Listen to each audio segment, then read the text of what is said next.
سلامونه د لندن په زړه کې د بي بي سي نړیوال مرکز څخه راغلاست. زه سنا صاپیم د خبرونو له سرټوک سره. د فرخنده قضیه کابل کې محکمې 4 کسه په اعدام محکوم کړل. د ترهګرۍ پر ضد قانون د فرانسې پارلمان ومانه اوس به پر شک وړ کسانو څار ډیر کړي. او تر ځمکې لاندې د لندن د اورګاډي هغو تمځایونو ته ځو چې پیړۍ مخته فعال وو او اوس هڅه کیږي چې په بل ډول وکارول شي. ستړي مشئ. په افغانستان کې یوې لومړنۍ محکمې د فرخندې د وژنې په قضیه کې 4 تورن کسان په اعدام محکوم کړل. 8 تنه په 14 کاله بند محکوم شوي او 18 نورې بېګناه وبلل شول. دغه حکم وروستی نه دی او تورن کسان کولی شي د استئناف غوښتنه وکړي. شاوخوا 50 ورځې مخکې قهرجنو کسانو په کابل کې په دې تور چې ګواکې فرخندې قرآن شریف سوځولی هغه تر مرګه ووهله او بیا یې مړي ته اور ور واچوه. د محکمې له ننني جریان مو سید عبدالله نظامي خبروي. ماده 39 قانون جزا د فرخندې د وژنې په پیښه کې د محکمې قاضي 4 تورنو کسانو ته د مرګ سزا واوروله. 8 تنه په 14 کاله بند محکوم شول او 18 نور یې بېګناه وګڼل شو. دا وروستۍ پرېکړه نه ده. تورن کولی شي بیا کتنه او د استئناف غوښتنه وکړي. دغې محکمې تر اوسه د هغو 19 پولیسو په اړه چې د پیښې په ورځ په دندو کې په ناغېړیو تورن دي حکم نه دی صادر کړی. به اشد مجازات یعنی اعدام هر واحد شما را د فرخندې د وژنې په قضیه کې د 500 تورنو کسانو نومونه راغلي دي. تورن کسان په 2 ډلو ویشل شوي. یو یې ملکي وګړي او دویم یې د پولیسو او کورنیو چارو وزارت کارکوونکي دي. قضایي پلاوی خپلې چارې په جدي ډول پر مخ بیایي او 2 ورځې وروسته به د 19 پاتو کسانو په اړه هم خپل حکم اعلان کړي. د فرخندې کورنۍ په شوې پرېکړه خوشحاله نه ده. اصلي قاتل پهلوان پاچا محمد حسن او ځینې نور کسان چې په پیښه کې ښکیل وو تر عدلي تعقیب لاندې دي او کشفي مسؤلینو ته ویل شوي چې د هغوی په نیولو کې ګامونه اوچت کړي. دغه پیښه له پیله تر اوسه د خلکو ترمنځ په ټولنیزو شبکو رسنیو او بېلابېلو غونډو کې تر ارزونې او بحث لاندې ده. دلته په اروپا کې د فرانسې پارلمان استخباراتي ادارې ته لا ډېر واکونه منلي دي. اوس به امنیتي چارواکي وکولی شي پرته له دې چې له یوه قاضي اجازه واخلي پر یو چا څار وکړي. انټرنیټي شبکې به هم مجبوره وي چې د خلکو مشکوک فعالیتونه وڅاري. د دې قانون موخه د ترهګریزو بریدونو مخنیوی دی، خو ځینې اندېښمن دي چې دا په لویه کچه او بې له کوم کنټروله څار ته لار هواروي. د فرانسې په ملي اسمبلی کې د استخباراتو نوی قانون په اکثریت ومنل شو. سوسیالیستانو او په حکومت کې مخالفو منځني خیاړخو ګوندونو ومنله چې په فرانسه کې د ترهګرو ګواښونه بېساري دي او استخبارات یې نوي قانوني ځواک ته اړتیا لري. په پاریس کې د جنورۍ له برید وروسته خلک هم د دې قانون سره همغږي دي. دا قانون استخباراتي ادارو ته اجازه ورکوي چې د استخباراتو نوې لارې چارې وکاروي، لکه د انټرنیټي معلوماتو راغونډول چې یوه ځواکمنه شوې څارګره اداره به یې څاري. دا د دې ادارو کار ته یوه قانوني بڼه ورکوي. دا ملکي اداره ده. دا کار به د هغوی د واک په ساحه کې شاملېږي او قانوني بڼه به ولري. د مخالفت غږ توندلارو چپ اړخو راپورته کړی دی، خو د خلکو د ازادۍ ډله او د پارلمان ځینې ښې اړخې غړي هم د څار د بېسارې بڼې اندېښمن کړي دي. دوی وایي د جاسوسۍ لپاره دا خورا ډیره واک ورکونه ده چې پایلې یې هم نه دي معلومي.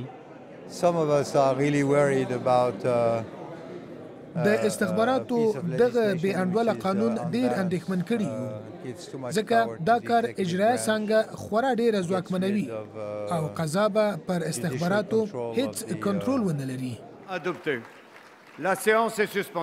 خو په فرانسه کې پر دې قانون شک لرونکي په لږکیو کې راځي، ځکه ډیر خلک د پارلمان پریکړه مني چې نوې جګړې ته نوی قانون پکار دی. بیرته افغانستان ته نږدې د خیبر پښتونخوا ښاروالۍ ټاکنو لپاره د ټاکنیزو نښو ورکولو بهیر بشپړ شوی دی. دغه ټاکنې د مې پر 13 ترسره کیدونکي دي چې پر سیاسي ګوندونو سربیره زرګونه آزاد کاندیدان هم پکې سیالۍ ته ولاړ دي. ځینې نښې چې عجیبې بلل شوي کاندیدانو یې په اړه اندېښنې څرګندې کړي دي. رحمان الله پرې له پېښوره نور حال راکوي. د دغه ټاکنو لپاره کاندیدانو نومونه ورکړل شوي دي او پوسټرونه جوړ کړل شوي دي. دغه پوسټرونه په ښار کې په دیوالونو په رکشو په ګاډو په نظر راځي. دغه کاندیدانو ته د ټاکنو لپاره نښې هم ورکړل شوي دي چې ځینو کاندیدانو په دغه نښو باندې اعتراضونه هم شته. د کاندیدانو په مختلفو ځایونو کې په مختلفو ولسوالیو کې د سیاسي ګوندونو ترمنځ اتحاد هم کړی شوی دی. سیاسي ګوندونو مشران چې دي هغه راځي جلسې جلوسونه کوي، همدغه رنګ چې کوم کاندیدان دي هغوی هم جلسې جلوسونه کوي او هغوی میټینګونه کوي، غونډې کوي، په کلو کې د خلکو کورونو ته ورځي، هغوی د هغوی د رایې ګټلو لپاره د آماده کولو کوششونه کوي او هلې ځلې روانې دي. رحمان الله، BBC پېښور. د نړۍ په نورو خبرونو کې په جرمني کې د ترهګرۍ ضد چاپې چې یوه اونۍ وړاندې پیل شوي اوس د دغه هیواد نورو برخو ته هم غځول شوي دي. نن چارواکو 4 کسان ونیول. پر دوی تور دی چې پر جوماتونو او د پناه غوښتونکو پر کورونو یې بریدونه پلانول. پولیسو د نیول شویو کسانو له کورونو چاودېدونکي توکي هم نیولي دي. باور دی د 3 سړیانو او یوې میرمن د دودیز ټولنې په نامه ډله جوړه کړې ده. دا 4 واړه د ترهګرۍ سره په تړاو تورونو نیول شوي دي. په بریتانیا کې د سبا له عمومي ټاکنو وړاندې د 3 لویو سیاسي ګوندونو مشران په وروستۍ ورځ هم د هیواد په لارو بر کې په کمپاین بوخت دي.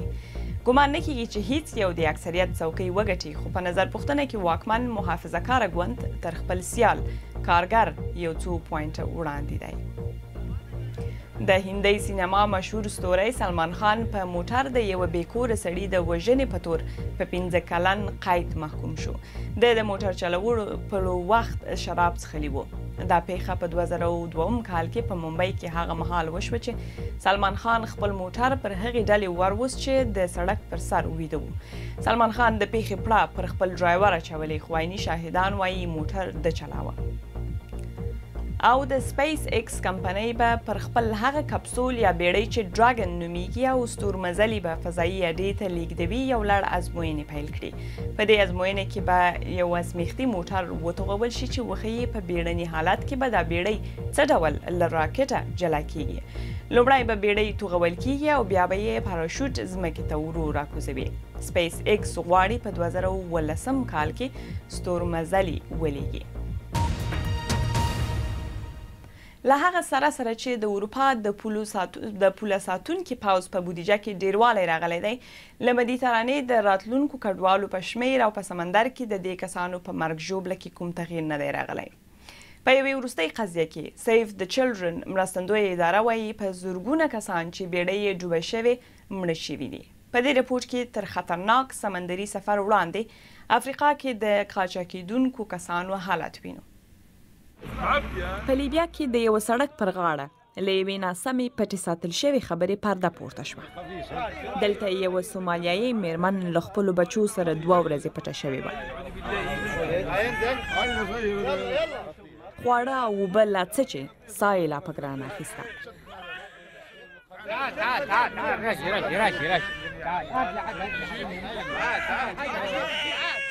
ووړ او زوړ د سمندر له ډارونکي مزله وړاندې له دې حالت سره مخامخ شول. په هره لارۍ کې 50 ډارېدلي کډوال اچول شوي وو. د رڼا په لور په خاپوړو یوه مندواره میرمن هم چې دې مزل نږدې وژلې وه.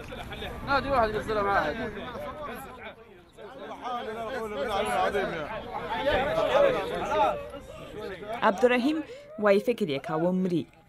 دی مو د لیبیا په یوه زندان کې وموند. ما $2600 قاچاقچیانو ته ورکړل. لکه بار داسې چلند یې راسره کاوه. قاچاقبرانو په هر پړاو کې خپله برخه اخیسته. خبره چې د دومره پیسو ده نو قاچاقیان هم نه غواړي څوک یې وپېژني، خو بالاخره یو راضي شو چې راسره وغږېږي. خو شرط دا دی چې ویې نه ښیو. دی په همدې کار شتمن شوی. پیسې یې ډېرې دي. د کب نیونې یوه $3000 کښتۍ د قاچاق لپاره په $100,000 پلورل کیږي. بیړۍ له مصره راځي. ډېرې خرابې دي، نو موږ یوازې 90 یا 100 کسان پکې ځای وو. ځینې ښایي خپل ځای ته ورسي، نور یې مري. بیړۍ ته له سپرېدو وړاندې کډوالو ته هر څه ویل کیږي. که دې پیسې لږې وي نو وړه بیړۍ کې به ځې، خو که دې پیسې ډېرې وي نو بیړۍ به دې هم لویه وي. د لیبیا د قاچاق بازار اوس د کال نږدې 150 میلیونه ډالر ارزښت لري او هره ورځ دلته لا ډېر کډوال راځي. اوس په لیبیا کې دولت نه دی فعاله، خو په قاچاق کې بیا خبره بله ده. دا د افریقا او د نړۍ د قاچاق هیواد دی. اوس هم ځینې سپورتي خبرونه. د چمپیونز لیګ په سیالیو کې به نن شپه دویمه نیمه پایلوبه کیږي. تېره شپه ریال مادرید له یوونټس څخه لوبه 2-1 وبایلله. د یوونټس دویم ګول به په 50مه دقیقه کې کارلوس تیویز وکړ. دا دواړې غاړې به د می په 14مه بیا سره مخامخېږي او د دې لوبو دویم پړاو به کوي. نن شپه د 2014 کال اتلان بایرن مونیخ بارسلونا ته ځي چې د نیمه پایلوبو لومړی پړاو ترسره کړي. په کرکټ کې د انګلستان پخوانی کپتان او اوسنی لوبیز شنونکی جفري بایکاټ ادعا کوي چې د ده پخوانی کاونټي کرکټ لوبډله به د انګلستان اوسنۍ ملي لوبډله ماته کړي. انګلستان په دې وروستیو کې له ویسټ انډیز سره د درو لوبو لړۍ مساوي ختمه کړه. د انګلستان راتلونکې ټسټ لوبې له نیوزیلند سره دي چې د دې میاشتې په پای کې کیږي. او په ټینس کې د مادرید پرانیستې لوبې کیږي چې د نړۍ دویم نمبر راجر فیدرر پکې د استرالیا له ځلیدونکي ستوري ډنک کیریاس سره مخامخ دی. رافایل نادال د امریکا له سټیو جانسن سره ویني. د بریتانیا انډي ماري بیا له فلیپ کولشایبر سره میدان ته وځي. د دواړو 2 ورځې وړاندې په میونخ کې سره ولیدل چې ماري پکې لوبه وګټله. راځئ اوس به مو د لندن د اورګاډو هغو تمځایونو ته بوځو چې د نړیوالو جګړو په کلونو کې د بریتانیا حکومت غونډې پکې کولې. یو وخت ډېر بوخت تمځای او بیا د اورګاډو مرکزي دفتر و. خو اوس د ترانسپورت چارواکي داسې لارې ګوري چې د دې هیواد بیکاره ځمکې لاندې تمځایونه بیا راژوندي کړي. د لندن په میفیر سیمه کې د یوې خړ رنګې دروازې تر شا د دغه ښار د تاریخ یوه برخه پټه ده. BBC د ځمکې لاندې یو داسې تمځای ته بلل شوی چې د بریتانیا په پلازمینه کې بیکاره پروت دی. دا تمځای په 1900 کال کې پرانیستل شو، خو 25 کاله وروسته د اورګاډو تګ راتګ دلته بند شو. د دوهمې نړیوالې جګړې په مهال چې د تمځای پر سر په پراته ښار بمونه را پریوتل، د بریتانیا د اورګاډو شبکه له دې دهلیزونو اداره کېده. په وایټ هال کې د مرمۍ ضد د پناه ځایونو له جوړېدو مخکې لومړي وزیر وینسټن چرچل په همدغه تمځای کې له خپلو وزیرانو سره مهمې ناستې لرلې. موږ په ډاون سټریټ تمځای کې ولاړ یو او دا هغه مشهور ځای دی چې د چرچل حکومت وړاندې دی چې جګړې لپاره د دویم ځمکې لاندې خونې چمتو شي دلته غونډې کولې. نو په حقیقت کې دلته له ښکته کېدو سره موږ د هغوی په پلونو پلږدو. تر ځمکې لاندې اورګاډي اوس هم دغلته نږدې ځغلي، خو په دې ځای کې وروستی اورګاډی په 1932 کال کې تم شوی و او دا ډول 2 تړل شوي تمځایونه دي چې د لندن د ترانسپورت چارواکي غواړي په کرایه یې ورکړي. د ترانسپورت چارواکي غواړي وګوري چې دغه ځایونه د عامو خلکو په مخ پرانیستل شي کنه. دا کېدای شي د هنري اثارو د نندارتون او یا هم شاید د یو رستوران په توګه وکارول شي. نو په همدې موخه موږ د سیالیو دا پروګرام پرانیست چې وګورو څوک ښه نظر لري او کولی شي له دې ځایونو ګټه پورته کړي او په ارزښت یې څه ور زیات کړي. دا لا د دغو بیا رغونو لومړۍ ورځې دي، خو تمه کېږي چې یوه ورځ به ډېر نور هم وتوانېږي چې د لندن د ځمکې لاندې له پرتو پټو رازونو خبر شي. د لندن د ځمکې لاندې اورګاډي چې رپورټ یې شازیه سنګروال درته ووایه او د خپرونې د پای شیبې دي.